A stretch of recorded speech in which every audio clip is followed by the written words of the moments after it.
What happens when I walk into my work lobby and a stranger hands me papers like I'm a problem to be managed?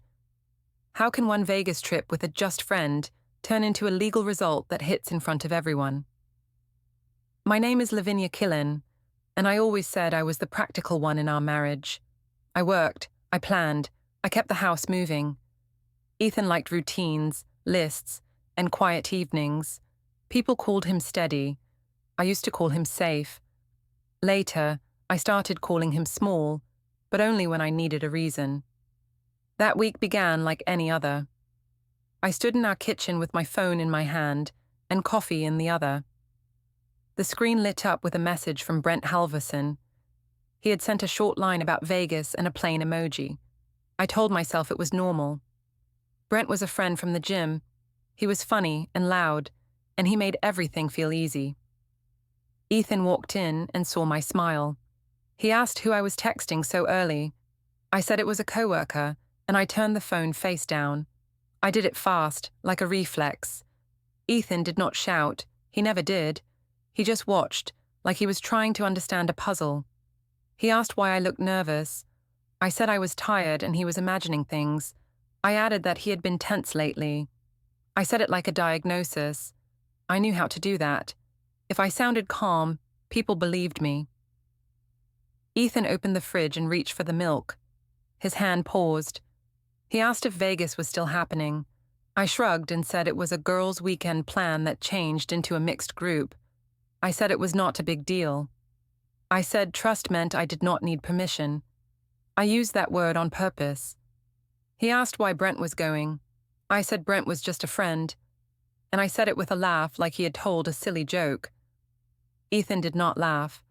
He put the milk back and closed the fridge slow. He asked if I could cancel. I said no, and then I asked why he was trying to control me. I leaned into that word, control, because it made him look bad.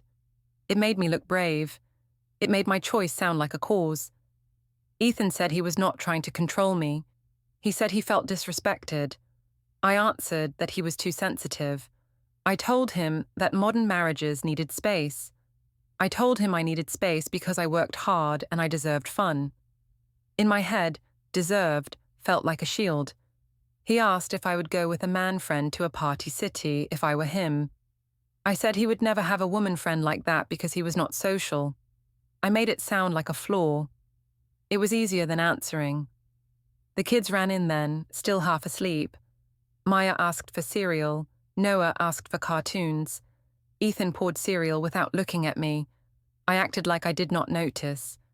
I kissed Maya's head and told myself I was a good mother. I said that line inside my mind like a prayer. After breakfast, Ethan followed me to the driveway. The air was cold, and my breath looked white. He stood near the car door, as if he could block the whole trip with his body, even though he did not touch me. He asked me again to cancel. I said he was being jealous. I said I was not his property. I said he was trying to trap me in a boring life. I watched his face when I said boring. It landed. I wanted it to land. He asked if Brent knew I was married. I said yes, of course. I made my eyes wide like I was shocked Ethan even asked. Ethan nodded once, slow. He stepped back so I could leave, and that made me angry in a new way. I wanted a fight. A fight would prove I was right. His calm made me look like the storm. At the gym later, Brent was at the lobby smoothie bar. He wore his bright hoodie and that easy grin. He asked if I was still coming. I said yes. He said Ethan should relax. He said Vegas was harmless. I told Brent that Ethan was old-fashioned. I said it loud enough for the woman behind us to hear. I liked having an audience. Brent asked if Ethan was going to ban me. I said Ethan liked rules. I said I felt like a teenager in my own house. Brent laughed and said I deserved someone who trusted me. I let that sit in the air. I did not correct him. On the treadmill, I planned my story. I pictured myself posting photos with neon lights and fancy drinks. I pictured comments like, "You deserve this," and "living your best life." I pictured Ethan reading it and feeling small. It gave me a strange comfort. That afternoon, I opened my group chat with Sienna and my sister Cara. I wrote that Ethan was acting weird again. I added an eye roll emoji. Kara asked what happened. I said he was trying to stop my Vegas trip because he was insecure. Sienna wrote that men love to limit women and called Ethan the fun police. I felt warm reading it. It felt like safety. Ethan texted me a simple line, asking if we could talk tonight. I took a screenshot and cropped it so it looked like he demanded I come home. Then I sent that cropped image into the group chat. I wrote that he was starting again. Sienna wrote laughing emojis. Kara wrote that I should not let him control me. I did not mention that Ethan never demanded. He asked. I edited the truth because the truth was weaker than my version. When I got home, Ethan was at the table with his laptop. He closed it when I walked in. I saw a calendar pop up for a second. It said downtown 10:40 a.m. He clicked it away fast, like he did not want me to see. I felt a quick pinch of worry. Then I laughed at myself. I told myself it was probably work. He asked how the gym was. I said fine, and I started talking about traffic. I talked fast. I did not want space for questions. Ethan looked tired. He asked if I had booked anything. I said not yet, but I lifted my chin like I dared him to argue. He asked if we could set a boundary. I said the only boundary I needed was respect for my freedom. I used that phrase like it was wise. Ethan rubbed his forehead and asked what freedom meant in a marriage. I said it meant I did not have to prove I was loyal every day. I said that like loyalty was a burden he put on me, not a promise I made. Later, when he went to put Noah to bed, I walked to his office door and peeked inside. A printer tray held a single blank page, half out, like it had started something and stopped. The room smelled faintly like toner. On the shelf, I noticed a folder with a plain label. Bank. It was not there last week. I told myself he was finally learning to organize. I told myself it meant nothing.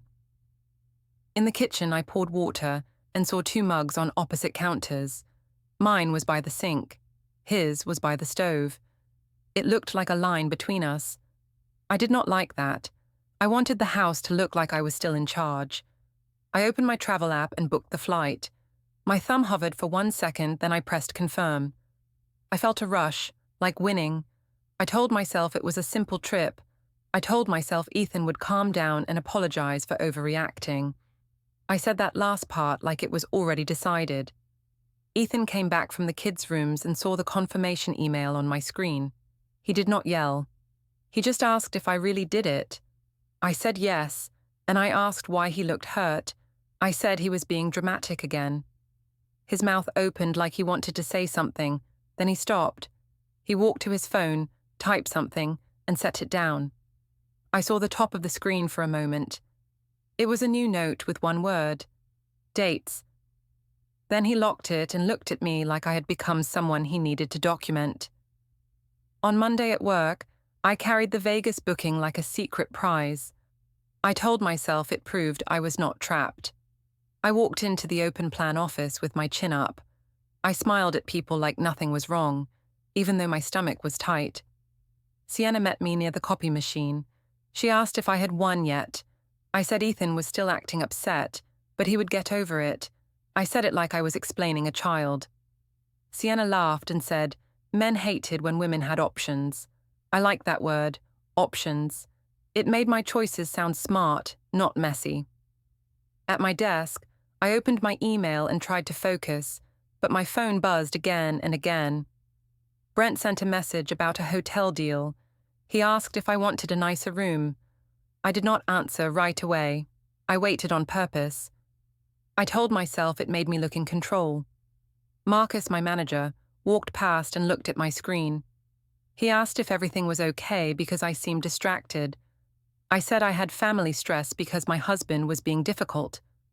I used that word, difficult, because it sounded reasonable. Marcus nodded like he understood. People always understand difficult. Nobody asks for proof. At lunch, I gathered a small group at the break table. I made it casual. I said Ethan was upset about my trip and acted like I could not believe it. I said I found it a little controlling. I kept my voice light so it sounded like a joke. One coworker asked if Ethan had a reason. I said he did not trust me, and I said it was unfair because I had never given him a reason not to. I said that with a clean face. I left out the parts that mattered, like how I hid my phone and how Brent's name always appeared at the wrong times. I told myself those were details, not truth. A younger coworker asked if I would cancel to keep peace. I said peace was not real if it required me to shrink. I said women were trained to shrink. I watched heads nod. I felt power in my chest. I told myself power meant I was right. After lunch, my phone showed a missed call with no caller ID. It rang once, then stopped. I stared at it longer than I wanted to. I told myself it was spam. Still, my skin felt prickly, like someone had tapped my shoulder from behind. That evening, I met Brent at a coffee shop near the gym. The place had hard chairs and bright lights. Brent arrived early and bought my drink. He asked if Ethan was still mad. I said Ethan was being dramatic and acting like a parent. Brent shook his head and said a confident man would trust me. I let that sentence settle in my mind like a warm blanket. Brent asked if I wanted him to book the hotel. I said yes, and I told him to choose something fun. He smiled like he had won something too. Then he asked if I would post pictures. I said of course. I said I had nothing to hide. I knew that was not true, but I liked how it sounded. When I got home, Ethan was cooking pasta. The kids sat at the table drawing. The house smelled like garlic, and the normal feeling made me annoyed. Normal made me feel guilty. I did not want guilt. I wanted noise and lights and proof that I still mattered. Ethan asked if I had met Brent. I said no, and then I corrected myself and said I had only bumped into him at the gym. I said it fast, like a small mistake. Ethan did not argue. He asked what time I came home. I said I did not know and asked why he was tracking me. He said he was not tracking me. He said he was trying to understand what was happening. I answered that nothing was happening and that his fear was the problem. I told him he was making stories in his head.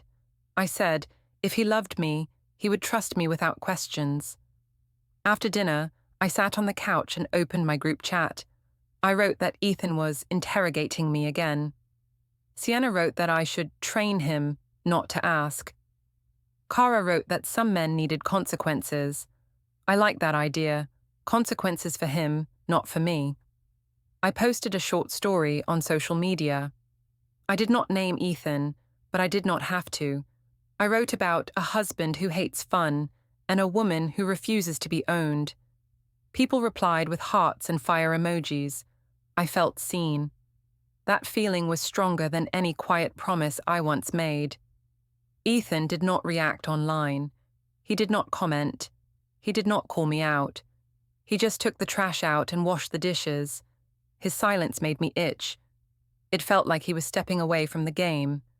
And I did not like games I could not win.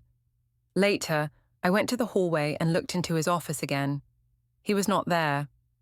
The desk looked cleaner than usual. A drawer was shut tight, and I could almost hear a click in my memory, like it had been locked. On the shelf, the bank folder was still there. Next to it was another folder that said Utilities. Ethan never used folders before. He used apps and loose notes. This felt different. I heard a soft beep from the desk area, like a phone notification. When I stepped closer, it stopped. I told myself it was nothing. Still, I felt watched in my own home, which was ironic because I was the one hiding things. Before bed, Ethan asked if we could talk without the kids. I said sure, but I stayed standing while he sat, like I was in charge. He asked why I needed Vegas so badly. I said I needed a break because he had become heavy to live with. I said he used to be fun, and now he was rules and stress. He asked if I still loved him. I said of course, and then I added that love did not mean control. I used the same line again because it worked. He asked what I would do if he took a trip with a female friend and refused to cancel. I said it was different because women dealt with more pressure. I said he would not understand. I said his question was unfair. I did not answer the real point. Ethan nodded like he was collecting my words. He asked if I could at least agree to clear boundaries with Brent. I said Brent was not the issue, Ethan's insecurity was. I said he should talk to someone about it. I said therapy could help him. That hurt him. I saw it. I still said it. When Ethan got up, he did not slam doors. He did not throw things. He walked to the kitchen and rinsed his mug. He set it on the far counter again, away from mine. Then he returned to the hallway and stopped near the kids' rooms, like he was checking on them. I stayed on the couch and refreshed my social feed. I watched likes appear. I told myself likes were proof. I told myself Ethan's silence meant he knew he was wrong. Right before I went to sleep, my phone buzzed. It was a message preview from Ethan, short and plain. He asked if I could send him my flight details for the kids' schedule. I stared at it and felt a sharp twist of anger. I told myself he was trying to control me through logistics, but I also felt something else, small and cold, like a warning. I did not answer. I turned my phone face down and listened to the quiet house, and the quiet did not feel like peace anymore. By Thursday, my suitcase sat open on the bedroom floor. I folded dresses like I was packing a new life. Ethan stood in the doorway and watched me without moving. He asked if I was really going. I said yes and told him he was acting like I was doing something wrong. He said he was not accusing me. He said he was asking me to think about what it looked like. I answered that looking bad was his obsession, not mine. He asked if I could at least delay the trip. I said no, and asked why he could not be proud that I still had friends. He said Brent was not just a friend in his mind. He said Brent felt like a threat. I told him that was his insecurity again. I said a mature man would not be scared of a text message. Ethan asked if I would share the full plan, like flights and hotel. I said he did not need it. He said he needed it for the kids' schedule. He said he was not trying to control me. I told him the kids were fine, and he was making excuses to track me. I said the word track like it was dirty. The next morning at breakfast, Maya asked if I was going to the Sparkle City. I said yes, and told her Mommy needed a break. Ethan looked at Maya and said he would handle school and bedtime. He said it in a calm voice, but his eyes looked tired. Noah asked if Daddy was coming too. Ethan said no, and I said Daddy had work. I made it sound simple, like a weather report. At the airport, Brent met me near the gate. He wore sunglasses indoors and acted like we were already on vacation. He asked if I was excited. I said yes and told him I deserved this. He asked if Ethan tried to stop me. I said Ethan always tried to make my life smaller. Brent laughed and said I was too much woman for that. I liked the compliment because it made my choice feel brave, not selfish. My phone lit up with Ethan's name. He called right as boarding started. He asked if I was about to get on the plane. I said yes. He asked if I could step aside for 1 minute. I said I was busy and he was stressing me out. He said he was not trying to fight. He said he wanted a clear answer. He asked if I understood this could damage our marriage. I told him the marriage was already damaged because he did not trust me. Then I ended the call. On the plane, Brent leaned in too close when he showed me a video on his phone. I did not move away. I told myself space on a plane was always tight. He asked if I wanted to take a selfie. I said sure and smiled. I posted it to my story with a simple caption about fresh air. I did not mention the man next to me.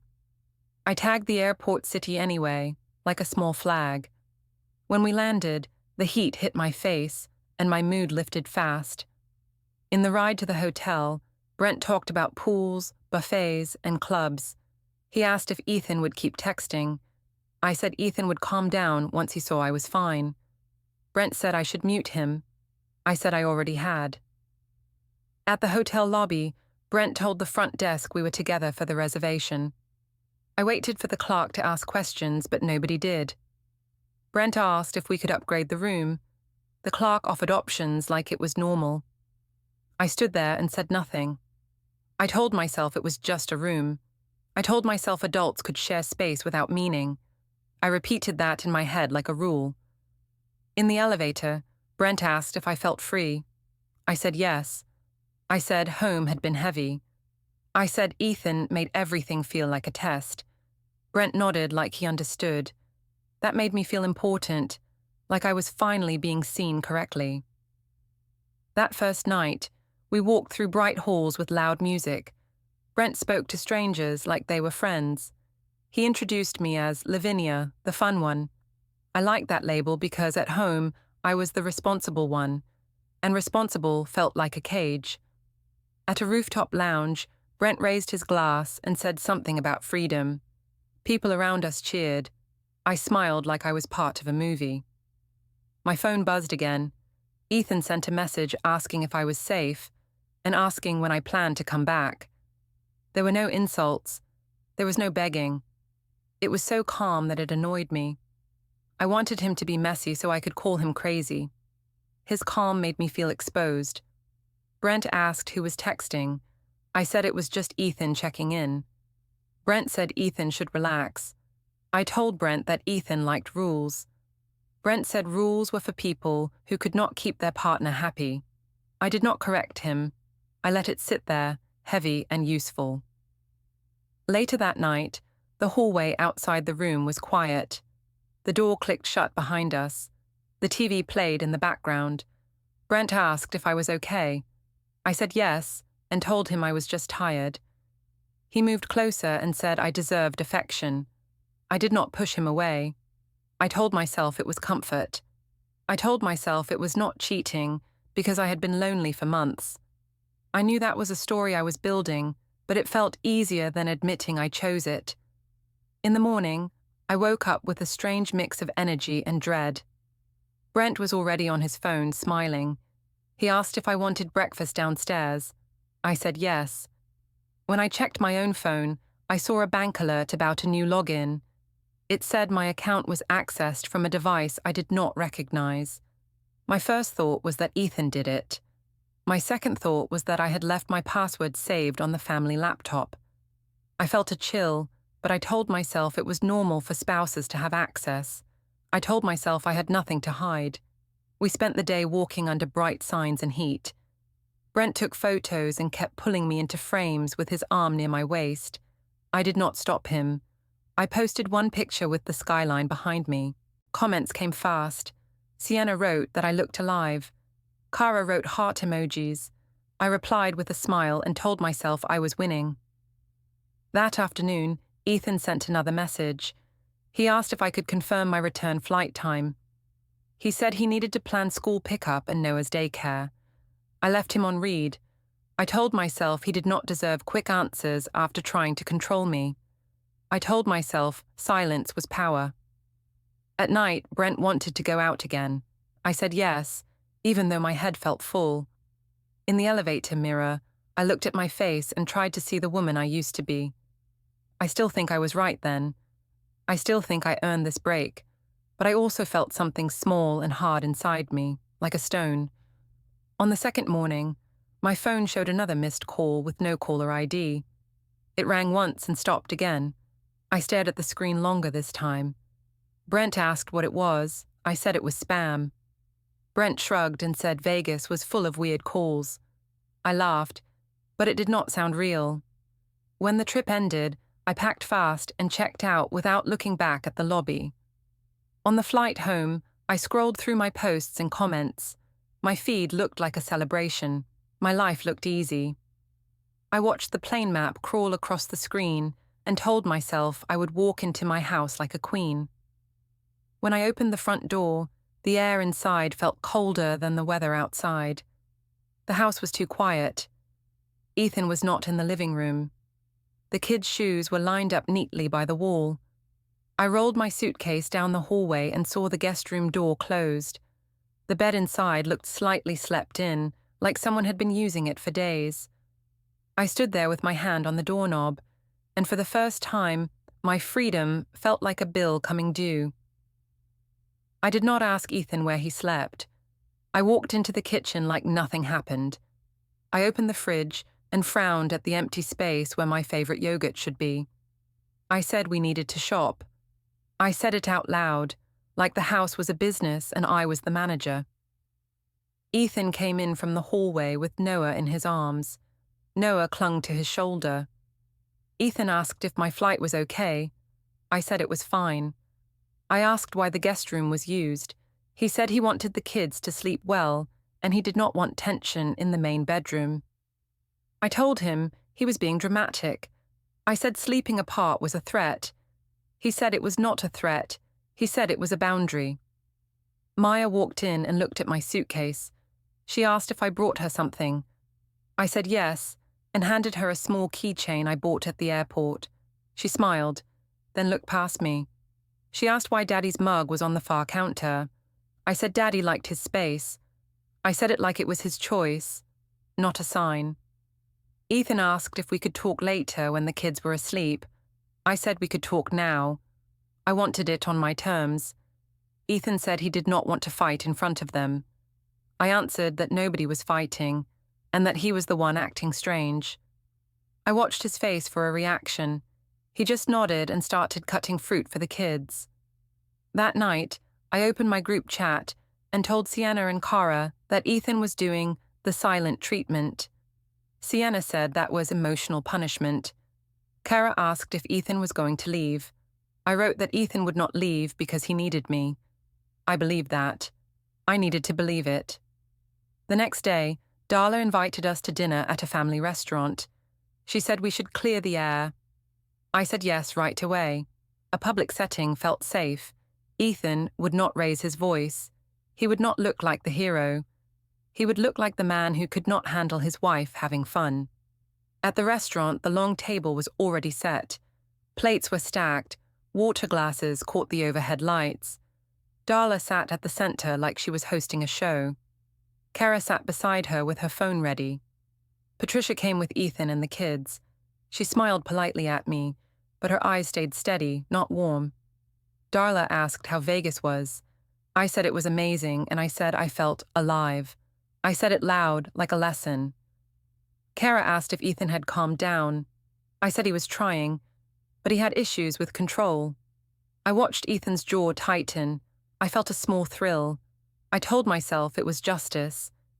Ethan asked if we could keep the talk respectful. I said I was being honest. Darla said a husband should support his wife's happiness. Patricia said happiness could not come from disrespect. I laughed and asked why Patricia always acted like Ethan was perfect.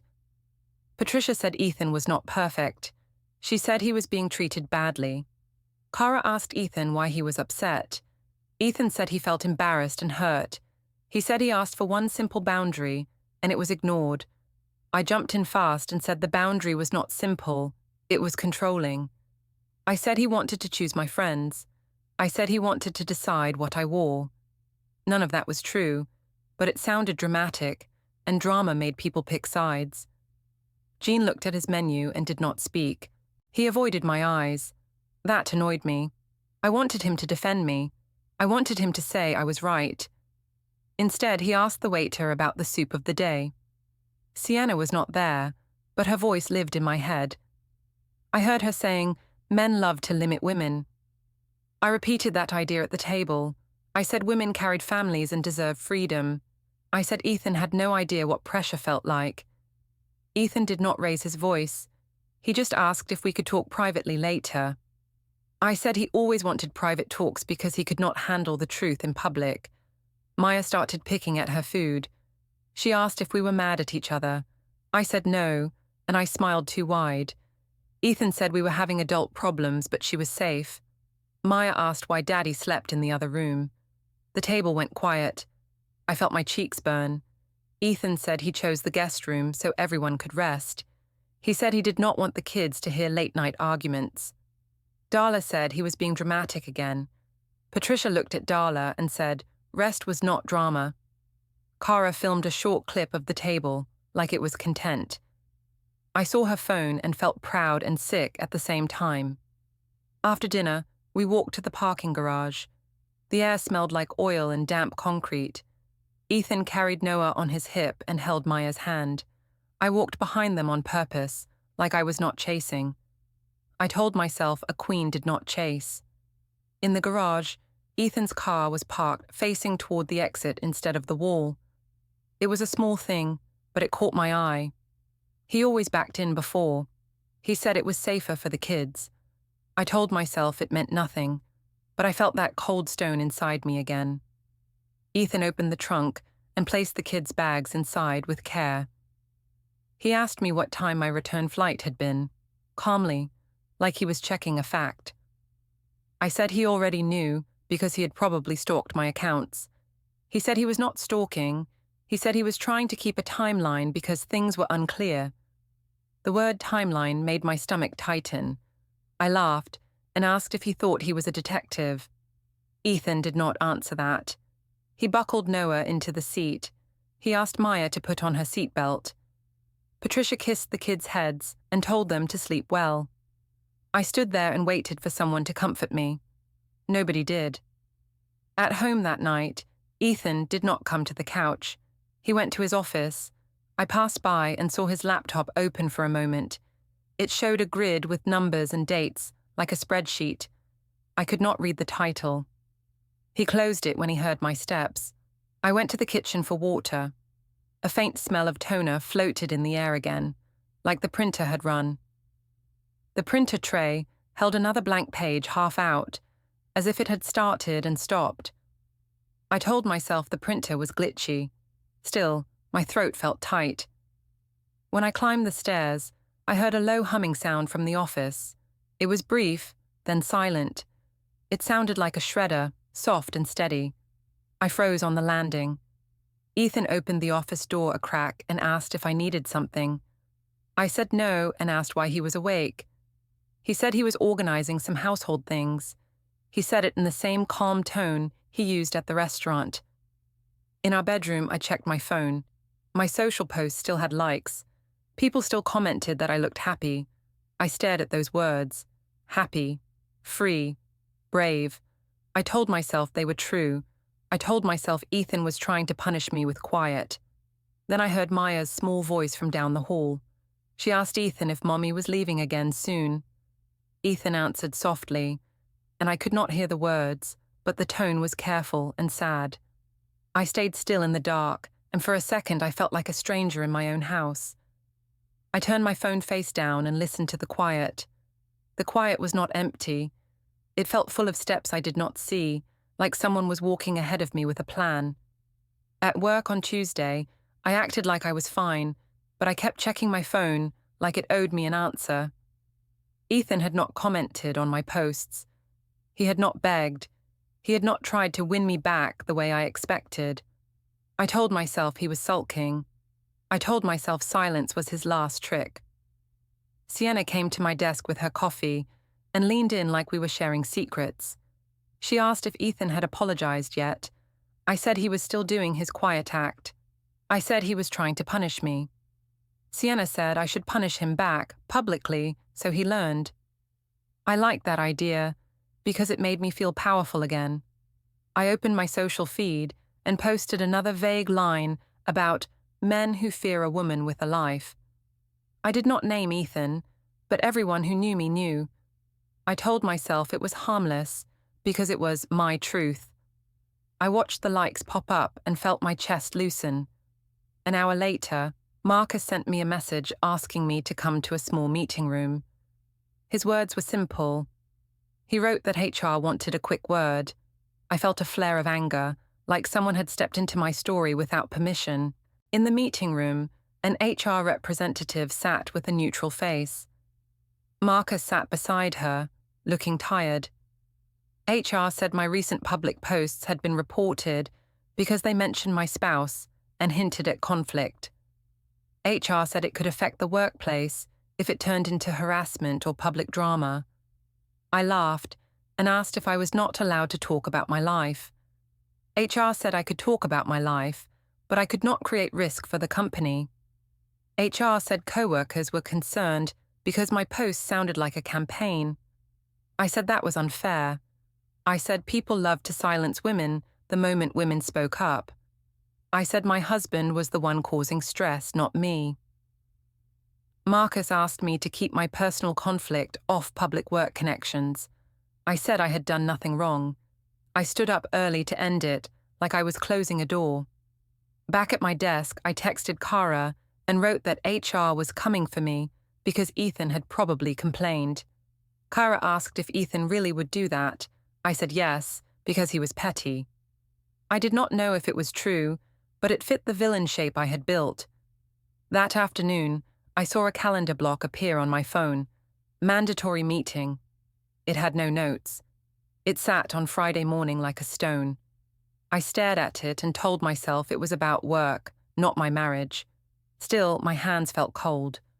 After work, I went to a co-working space near the gym to catch up on emails, which was my clean excuse to meet Brent without calling it a date. Brent arrived with a grin and asked if I missed Vegas already. I said yes, and said home felt like walking into a cloud. Brent said I should not let Ethan make me feel guilty. I told Brent guilt was a tool men used. Brent nodded like he was learning a lesson. Brent asked if Ethan was still acting weird. I said Ethan was acting like I cheated, which was ridiculous because I did not owe him every detail of my life. I said it out loud, and I liked how it sounded. It made my choices feel like principles. Brent asked if we could plan another trip soon, maybe a weekend drive. I laughed and said Ethan would explode. Brent said maybe Ethan needed to explode so he could finally change. I smiled, but a part of me felt a small pinch of fear. I pushed it away and told myself fear was just control in a different shape. When I got home, the kids were already in pajamas. Ethan was in the hallway, holding Noah's stuffed animal and guiding Noah to bed. Maya sat on her bed with a book open, but not reading. She looked at me and asked if I was going out again soon.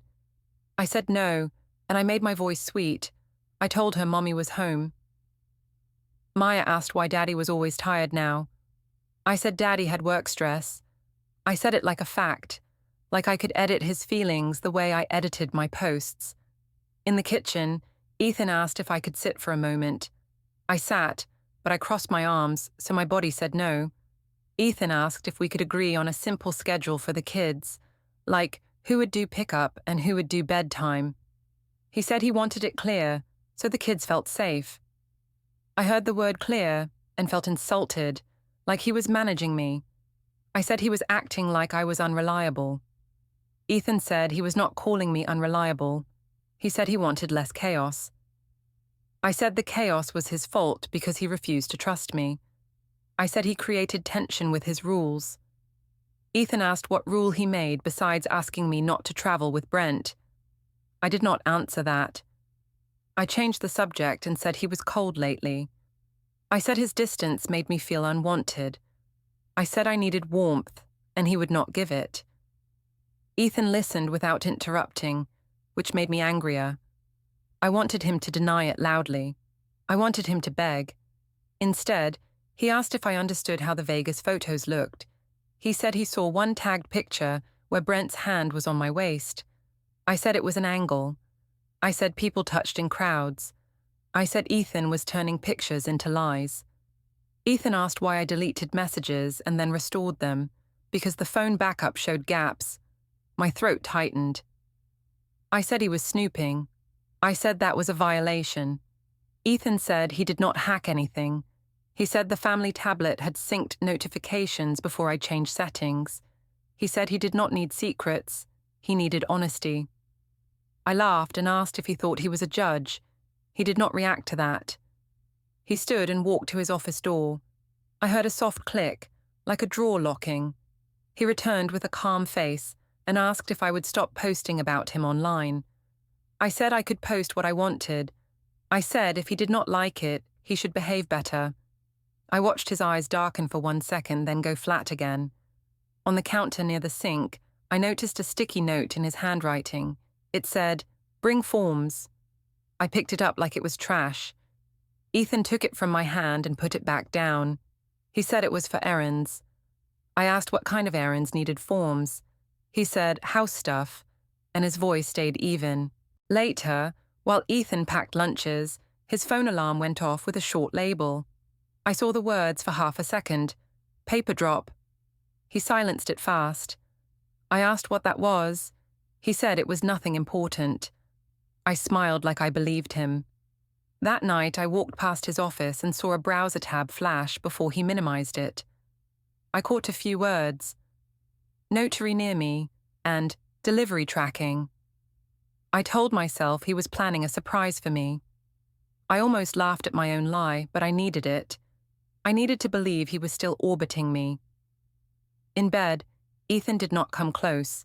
He stayed on his side and stared at the ceiling. I asked if he was going to keep punishing me. He turned his head and looked at me like I was a stranger who had walked into the wrong room. He asked if I wanted to fix our marriage or win a public game. I said I wanted respect. I said respect meant freedom. Ethan nodded once, slow. He said he would not fight me in public. He said he would not yell. He said he would not threaten. Then he told me, in a quiet voice that did not shake, that he would handle it properly. Friday morning, I wore my best blouse like it could protect me. I walked into the office tower lobby with my badge in my hand. The marble floor shined too much, and every sound felt loud. I told myself the mandatory meeting block was just another HR talk. I told myself Ethan was only trying to scare me. A man in a plain jacket stepped into my path near the elevators. He said my full name, like he practiced it. He asked if I was Lavinia Quillan. I said yes, and asked who he was. He said he was there to deliver documents, and he held out a thick envelope. I laughed and said he must have the wrong person. He said he did not, and he asked me to take it. People from my floor were walking by. One of them slowed down. I felt eyes on my face. I took the envelope because refusing would look worse. The man asked me to confirm my identity again. I said yes through my teeth. He said service was complete, and he walked away like I was a routine stop. I stood there and opened the first page without thinking. I saw my name, Ethan's name, and words that made my stomach drop. It was a divorce filing with a request for temporary orders. The date was real. The time was real. There was a hearing listed soon. It was not a threat. It was a schedule. My hand started shaking, so I held the papers tighter. A coworker asked if I was okay. I said it was a misunderstanding and I forced a smile. I walked fast to the elevator and pressed the button too hard. Upstairs, HR was already waiting. Marcus sat with them, looking like he had not slept. HR asked me to sit. I sat, but I kept the envelope on my lap like a secret weapon. HR said there was a serious concern about public posts and workplace disruption. HR said the company had received messages and screenshots. I asked who sent them. HR said they could not share that. I said it had to be Ethan because he wanted to punish me. HR said this was not about my marriage feelings. It was about risk. Marcus asked me to stop posting about my spouse and co-workers. I said I could post what I wanted because it was my account. HR said I could post, but I could not create harassment, defamation, or a hostile environment. They said words like policy and conduct. I heard only one word in my head: evidence. I left the room and went to the bathroom. I locked the stall and read more. The pages listed dates. They listed my Vegas flight. They listed a hotel charge. They referenced tagged posts. They referenced a timeline. It was clean and cold, like a report. I called Cara. She answered fast and asked what was going on. I said Ethan had served me papers at my job. She went quiet, then asked if I really went with Brent. I said yes, but it was not what it looked like. Cara asked why Ethan had so many details. I said he had been spying. Cara said she had to go and ended the call. I called my mother next. Darla answered and said Ethan was cruel. She asked if I wanted her to call him and scream. I said yes, then I said no, because I suddenly understood screaming did nothing against paperwork. I texted Ethan. I asked what he thought he was doing. He replied with one short line. He said we would talk only about the kids, and everything else would go through the process. I wrote back that he was heartless. He did not reply. 2 days later, I walked into the courthouse lobby with my folder of printed screenshots like they were shields. The air smelled like metal and old coffee. People sat in rows with tired faces. Nobody cared about my story. A guard pointed me toward a hallway. Ethan was there with his brother Caleb and his mother Patricia. Ethan wore a simple suit. He looked calm in a way that made me feel small. He did not walk up to me. He did not beg. He did not glare. He just stood and waited. I tried to start a fight anyway. I told him he was ruining the family. He said he would not argue. I told him he was punishing me for having friends. He said he was protecting the kids and the home. I told him Brent was just a friend. He said the court did not need labels. It needed facts. When we entered the hearing room, the judge sat high above us.